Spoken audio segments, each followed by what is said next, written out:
नमस्कार दोस्तों, भारत के सामने एक बड़ी चुनौती आने वाली और ये चुनौती है भारत और रूस के रिश्ते को लेकर। बड़े लंबे समय से दोनों देश बढ़िया से मित्र रहे और हर सिचुएशन में दोनों देश एक दूसरे के साथ खड़े रहे।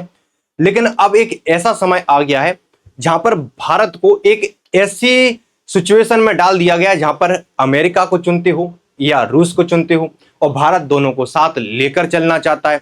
होता यह है कि नाटो ने यहां पर धमकी दी है भारत को, भारत के प्रधानमंत्री को, कि फोन उठाओ और पुतिन को फोन लगाओ और उनसे कहो शांति के लिए तैयार हो जाएं, अन्यथा आप भुगतने के लिए तैयार हो जाएं। अब भारत क्या भुगतेगा?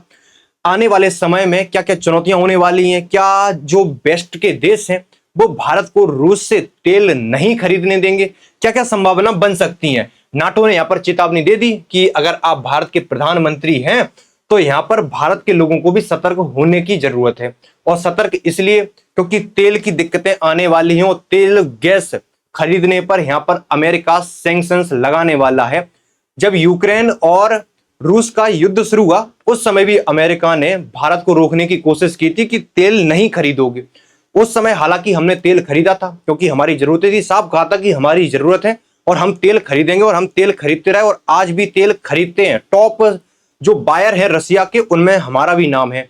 लेकिन अब वही सिचुएशन फिर से क्रिएट हो गई। और क्या इस बार भी भारत मुंह तोड़ जवाब दे पाएगा जैसा उस समय दिया था? यहां पर कहा कि आप अगर बीजिंग दिल्ली में रहते हो, ये है जो नाटो है उसके चीफ है, इन्होंने धमकी दी है। आप ये कह सकते हो कि नाटो ने धमकी दी है, ट्रंप ने धमकी दी है, एक ही बात आप इसे समझ सकते हो।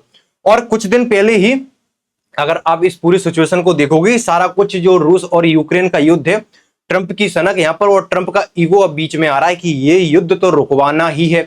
और अब इसमें जो नई चाल चली गई है वो चली गई है कि रूस पर जो हम सैंक्शंस वगैरह लगा रहे हैं रूस को फर्क नहीं पड़ रहा। रूस के जो मित्र देश हैं, जो रूस से बड़ी मात्रा में खरीदार हैं, उन पर सैंक्शंस लगाते हैं, इससे रूस पर फर्क पड़ेगा। और रूस का रिप्लाई बताऊंगा क्या आया है।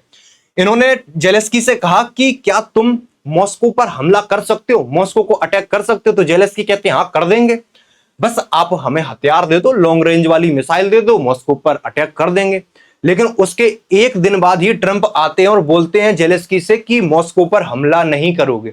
अब एक दिन में ऐसा क्या हो गया? कमेंट में बताना कि क्या कुछ हुआ हो गया। रूस ने क्या यहां पर कुछ ट्रंप को खींचातानी मची होगी पीछे से, बैकग्राउंड में क्या हुआ कि एक दिन में इन्होंने कहना पड़ा कि जेलेंस्की तुम मॉस्को पर अटैक नहीं करोगे। और यहां पर अमेरिका ने हथियार देने की भी बोल दी है।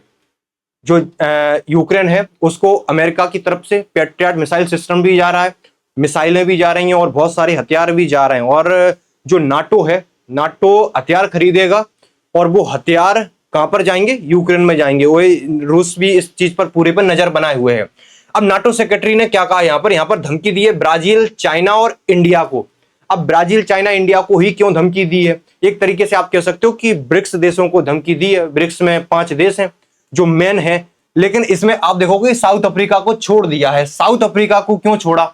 अब साउथ अफ्रीका को छोड़ने के पीछे एक रीजन हो सकता है कि साउथ अफ्रीका की इकोनॉमी ना ही इतनी बड़ी है और ना ही इतना ज्यादा महत्व जियोपॉलिटिक्स में यहां पर रखता है। तो 3 देशों को यहां पर जो धमकी दी गई वो ब्राजील को, चाइना को और इंडिया को। और कहा है कि तुम पर सेकेंडरी टैरिफ लगेगा। रूस पर तो टैरिफ लगेगा ही, जो खरीदेगा उस पर 100% टैरिफ लगेगा। अगर आप रसिया से कोई भी चीज खरीदते हो, रसिया के आप खरीदार हो, अगर 50 दिन में शांति वाली डील नहीं होती है तो ये टैरिफ लगेंगे भारत पर, चाइना पर और ब्राजील पर। ये ट्रंप ने कहा था और वही जो नाटो सेक्रेटरी है इन्होंने इस चीज पर जोर डालकर एक बार फिर से धमकी दे दी।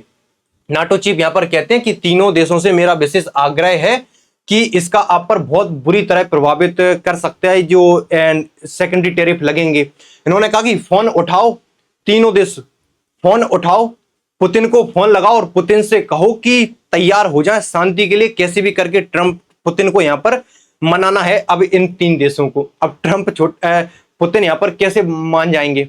भारत कहेगा कि युद्ध रोक दो तो क्या पुतिन यहां पर मान जाएंगे? कि चाइना बोलेगा तो पुतिन मान जाएंगे क्या यहां पर कि युद्ध रोक दो? जब तुम पूरा देश मिलकर नहीं रुकवा पाए तो इस वाले देश कैसे रुकवा लेंगे? हालांकि ये जो इन्होंने कहा है उसका कोई यहां पर वो नहीं बनता यहां पर तर्क। लेकिन अब जो ट्रंप बुलवा देते हैं वो नाटो के यहां पर चीफ ने बोल दिया है। अब रूस का यहां पर क्या जवाब आया, रूस ने कहा कि हम पहले भी बहुत सारे सैंक्शन झेल चुके हैं और ये कोई नई बात नहीं है कि हम पे सैंक्शन लग रहे हैं, ये सब पुराना खेल हो चुका है पूरा। अगर अमेरिका हम पर जो दबाव बना रहा है इसका कोई भी असर नहीं होने वाला। और पहले जो इन्होंने कहा था कि हम 24 घंटे में रुकवा देंगे, फिर बोला 100 घंटे में रुकवा देंगे, अब बोल रहे हैं 50 घंटे में ये युद्ध रुकवा देंगे। बोले कुछ नहीं होने वाला, इन पर दबाव बनाया जा रहा है नाटो जो मेंबर्स हैं उनका, और इन पर जो यूरोपियन यूनियन वाले देश हैं उनका दबाव बनाया जा रहा है। और इस दबाव में ट्रंप का स्टेटमेंट आया है। बोले सैंक्शंस लगा रहे हैं जी, हम पर टैरिफ लगाएंगे, इसका जो सबसे बड़ा असर उसी देश पर पड़ रहा है जो जो टैरिफ वॉर को शुरू कर रहा है। इस तरीके से इनका जवाब आया। जो एससीओ की मीटिंग थी तो जो रसिया के जो फॉरेन मिनिस्टर हैं उनकी तरफ से स्टेटमेंट आता है। अगर आप अब सिचुएशन देखोगे कि क्या घटने वाली है यहां पर, क्या जो पुतिन है वो मानने वाले हैं 50 दिन के अंदर, तो पॉसिबल ही नहीं है। क्योंकि यहां पर सिचुएशन एक ऐसी क्रिएट हो गई है कि यहां पर अगर पुतिन मान जाते हैं तो रूस की एक तरीके से हार कंसीडर के रूप में दिखाया जाए कि रूस यहां पर यूक्रेन से हार गया। क्योंकि इतनी भी अच्छी पोजीशन नहीं है, रूस क्या धीरे धीरे करके जा रहा है यूक्रेन के अंदर। हो सकता है कि आने वाले 50 दिन में रूस बहुत सारा क्षेत्र कब्जा कर ले और उस क्षेत्र पर हो सकता है कि डील हो जाए कि जहां पर कब्जा किया हुआ है वो क्षेत्र रूस का हो जाएगा। लेकिन इस चीज के लिए यूक्रेन मानने को तैयार नहीं। वैसे भी बहुत सारे क्षेत्र पर रसिया ने ऑलरेडी यहां पर जो कंट्रोल है वो जमा लिया है। अब यहां पर तेल को लेकर क्या होने वाला है, तेल को लेकर सबसे बड़ी आप ये चीज समझना, भारत बड़ा बायर है रसिया से ऑयल खरीदने, क्रूड ऑयल, बहुत सारा क्रूड ऑयल खरीदते हैं और भारत से जो क्रूड ऑयल आता है और भारत से यूरोप में भी जा रहा है। यानी कि यूरोप के देश जो बोलते कुछ और हैं और पीठ पीछे क्या करते हैं मैं बताता हूं आपको। चाइना बहुत बड़ा सप्लायर खरीदार है रूस का, तेल चाइना के द्वारा भी बहुत सारा खरीदा जाता है। पूरा लिस्ट दिखाऊंगा मैं आपको। China, India, Turkey, Turkey NATO member है, ये भी बड़ी मात्रा में तेल खरीदता है। यानी कि एक तरफ बोल रहे हो तेल खरीदोगे तो सेकेंडरी टैरिफ लगेगा 100%। नाटो के मेंबर खुद तेल खरीद रहे हैं और पूरा आप जो पूरा चार्ट देखो, कोल चाइना, इंडिया, उसके बाद आपको तीसरे नंबर पर दिखेगा नाटो मेंबर टर्की, उसके बाद आपको क्रूड ऑयल चाइना, इंडिया और यूरोपियन यूनियन और टर्की। यूरोपियन यूनियन भी बड़ी मात्रा में क्रूड ऑयल खरीदते हैं चाइना से। इधर आ जाओ, LNG, European union, China, Japan, Japan भी है। पाइपलाइन गैस में आ जाओ, Europe, European union, China, Turkey, ये देश यूरोपियन यूनियन। आपको दिख गया होगा पूरा कि यूरोपियन यूनियन कितनी बड़ी मात्रा में, जून 2025 ये लेटेस्ट है। यानी कि अभी भी यूरोप बड़ी मात्रा में खरीद रहा है और सर्दियां आने वाली हैं। जो पाइपलाइन से गैस है, रूस से डायरेक्ट पाइपलाइन के थ्रू गैस यूरोप के जाती है और गैस की इन्हें जरूरत आने वाले समय में पड़ने ही वाली है। आप जो खरीदार हैं टॉप 5 खरीदार देखो जून 2025 के, चाइना नंबर 1 पर, दूसरे पर इंडिया, और जो सबसे बड़ा जो आप देखोगे कि क्रूड ऑयल है, सबसे ज्यादा क्रूड ऑयल खरीदा जा रहा है चाइना के द्वारा और भारत लगभग सेम। यानी कि चाइना भी जितना क्रूड ऑयल खरीद रहा है उतना ही भारत क्रूड ऑयल खरीद रहा है। उस समय तो हम नहीं रुके, खरीदते रहे और आज तक खरीद रहे हैं। अब देखना होगा कि चाइना का तो यहाँ पर कंफर्म है कि चाइना तो नहीं रुकेगा, चाइना तो खरीदेगा, कि चाइना तो खुलकर जो अमेरिका है उनके सामने खड़ा होता है। भारत के लिए दिक्कत है, भारत क्या करेगा यहाँ पर, क्योंकि चुनौती होने वाली है। आप जो एक्सपोर्ट रेवेन्यू है रसिया का, ये देखो 2022 में हालांकि थोड़े से ग्राफ आपको ऊपर दिखेंगे और उसके बाद आपको ग्राफ एक लेवल में दिखेंगे 24-25 जो रेवेन्यू जो एक्सपोर्ट करता है रसिया, जो क्रूड ऑयल वगैरह जो भी जितने नेचुरल रिसोर्सेस हैं उनसे। यही कारण है कि रूस को ये लोग कमजोर क्यों नहीं कर पाए।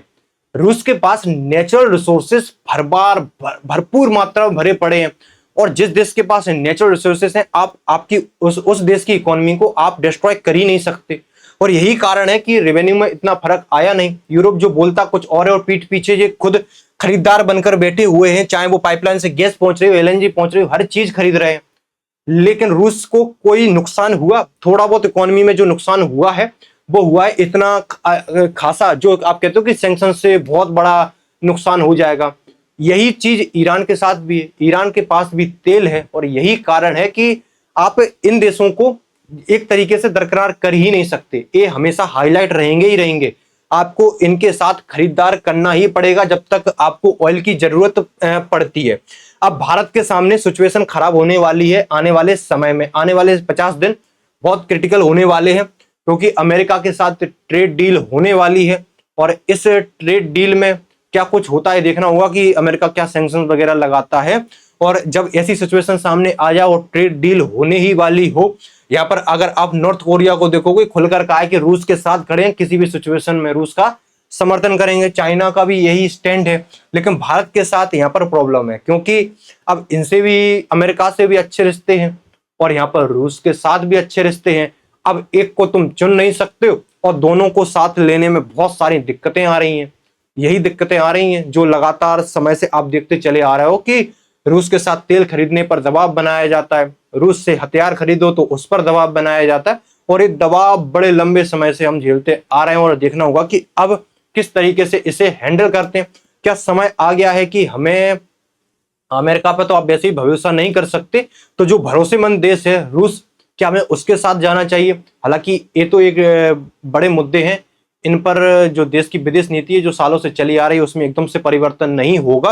हालांकि क्या होता है वो देखने लायक होगा। आप मुझे कमेंट में बताना कि क्या भारत को यहाँ पर खुलकर रूस का समर्थन करना चाहिए या जैसा चल रहा है वैसा ही चलता रहेगा। ये थी अपडेट्स, जैसे कोई न्यू अपडेट्स आती हैं आपको इस चैनल पर मिलती रहती हैं। Thank you so much.